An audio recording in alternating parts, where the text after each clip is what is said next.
Livecut is an awesome free little plugin that is amazing for IDM and Breakcore style beat mangling and sort of glitchy style production.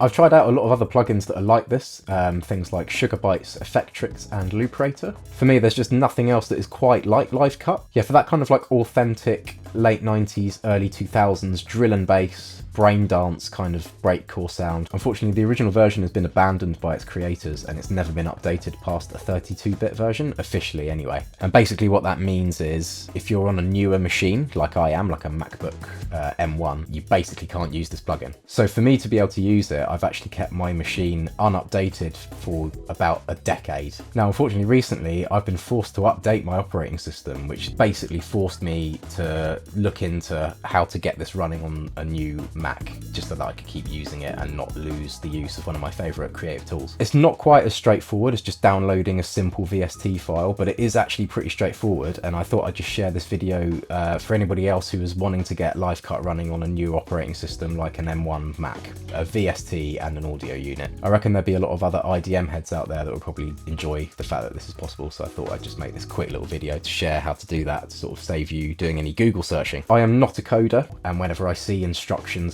to build something or create something online that sort of involves coding and stuff, I tend to say to myself, that looks too difficult and I'm not going to be able to do it, so I'm just not going to bother.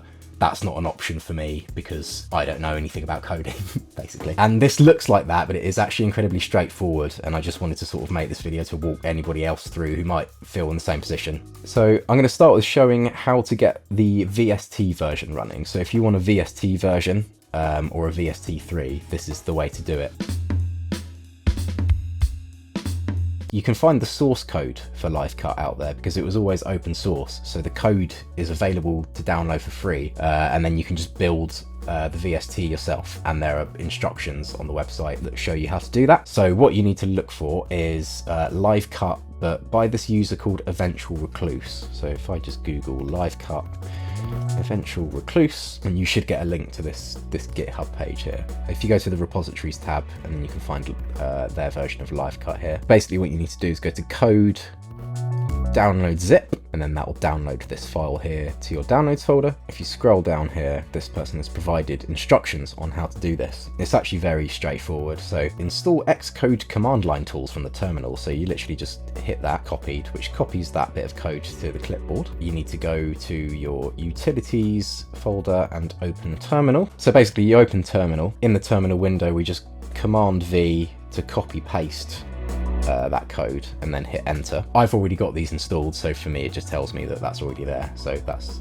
step one complete. And then the next step is to just copy this here, go back to the terminal, hit command V and press enter, and just let it whiz through and do its thing like this. So that probably took about 30 seconds to a minute, and that is the file path where it has put the Livecut files. So by default, you go down to your Finder, and then you need to, I've accidentally not recorded it, but at the top of the screen when you hit Finder, if you press go, it brings up this menu here, and if you just hit go home, and by default this is where it creates the Livecut folder. And if you open this up, go into the bin folder, and there we are.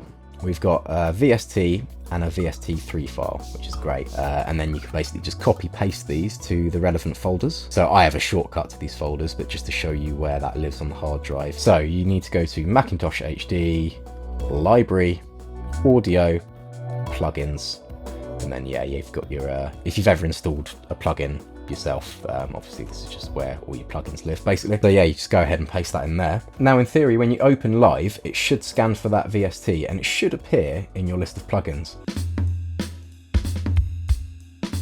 Unfortunately, it didn't actually work. No way. And I was crushed and disappointed by this. For some reason, I don't get it turning up in Ableton Live, and there was nothing that I could do to kind of fix that. Curiously, the VST unit did load in this free DAW that I downloaded called Waveform 12 to check it, and in there it loads up and works completely fine. I just thought it was worth showing these instructions in case you want to try the VST version for yourself, because there is a chance that it would work on your machine and there might just be some weird reason why it's not working on my computer, because the VST does run in other DAWs.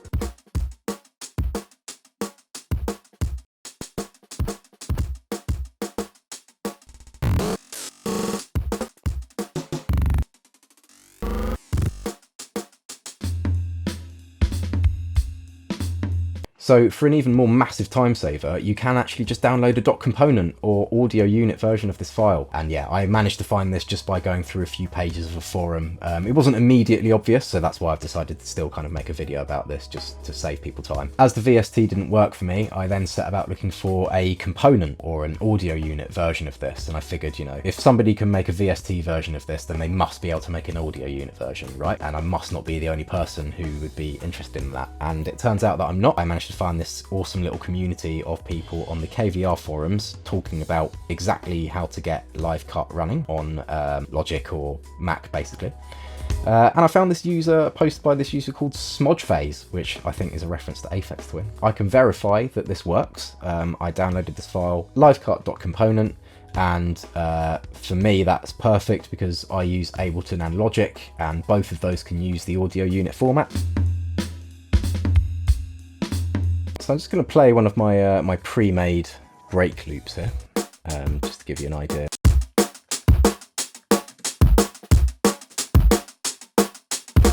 So let's have a little quick listen to what Livecut can do to this.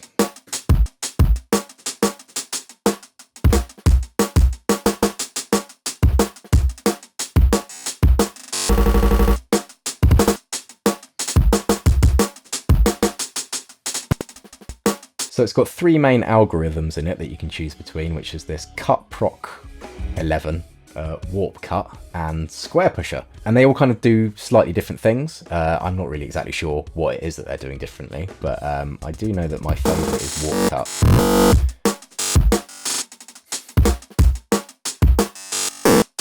And you've got these minimum and maximum pitch sliders here. So if I sort of set those at some values, you'll then hear it start to do pitching things with the stutters and stuff.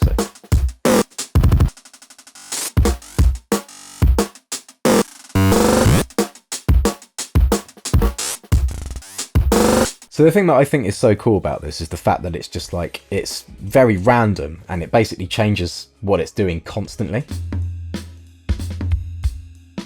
If I load up like a sort of plugin I think is sort of similar in idea to that, which is something like Looperator. So this thing, you can see already that it's like, it's got this, you can do some similar sort of like rhythmic stutter stuff with it with the loop controls here. But I just want to demonstrate something that I think is a bit of a problem with most of these kind of grid-based beat repeating effects, right?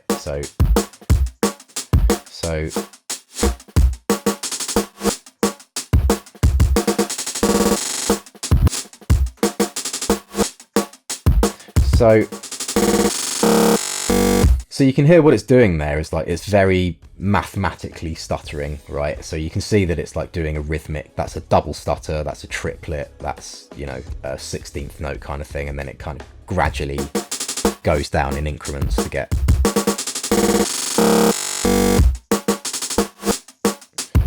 But you can hear it's like, it's still happening in a really like mathematical grid-like way. And I think what's different about Livecut is you can hear that it's not quite as sort of confined to the grid in that way, and it's doing those like exponential stutters. So an exponential is where, you know, something gradually gets slower, so you have that like sort of thing going on, which this plugin can do, right? And especially on that warp cut mode.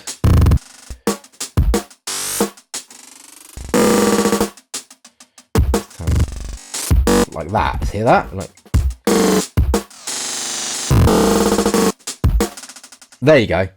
That was very quiet, but I did hear an exponential there. So that's kind of what I think is really, really cool about this plugin. And let me just scroll through some presets for this one as well.